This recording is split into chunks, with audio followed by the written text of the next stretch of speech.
from the viewpoint of the practitioner, trying to make their way between understanding the difference between DSM-4 and DSM-5, what are the practical changes that they will see in DSM-5 that reflects this philosophical, basic scientific reorientation of this most recent edition of DSM-5? Well, the first thing they will notice if they read the introduction is kind of a brief summary of the history that I was just giving you. Mm-hmm. Secondly, they will notice that the overall organization of the manual is very different. It starts with a neurodevelopmental, a category of disorders, as opposed to starting with organic brain disorders, dementias. Which is how the DSM really 1, 2, 3, and 4 start, because that's the way the ICD is organized.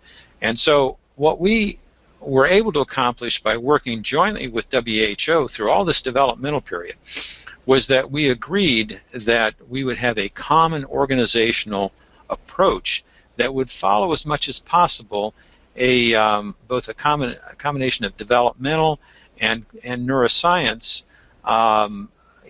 building blocks. And so the first 4 chapters of DSM-5 include neurodevelopmental, schizophrenia and related disorders, psychoses, bipolar disorder, and major and the depressive disorders. Mm-hmm. Now, following the depressive disorders are the anxiety disorders, and the anxiety disorders have been split out from what was previously incorporated into the anxiety disorders as obsessive-compulsive disorder. The whole obsessive-compulsive disorder spectrum is split out, as is the trauma and the stress and trauma disorders, which were part of the anxiety disorders, and then those are split as they were in DSM-4 from the dissociative disorders. But then you get on into the sleep disorders, the somatic disorders, and basically what you have, and the eating disorders. So what you have in the first 4 chapters, interestingly enough, are a set of neurodevelopmental disorders that also have a very common genetic predisposition. In a recent Lancet study of genetic predispositions, it was found that autism spectrum disorder, ADHD, schizophrenia, bipolar disorder, and major depressive disorder all have some common genetic underpinnings.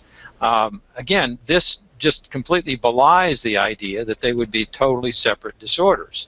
And what it reflects is our current understanding that could not have even been imagined back in 1980, that in fact these disorders are polygenetic in terms of their vulnerabilities. There may be hundreds or perhaps 1,000 genes that really may predispose someone to schizophrenia, and these are going to then be interacting, with environmental, exposures that will either turn on or turn off the gene in order to express a particular syndrome.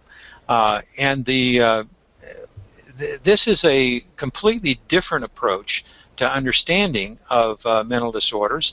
And then if we go beyond just the genetic, we also have a very emerging understanding of some of the phenomenological expression of these genetics that are often expressed in temperament as very young children and personality.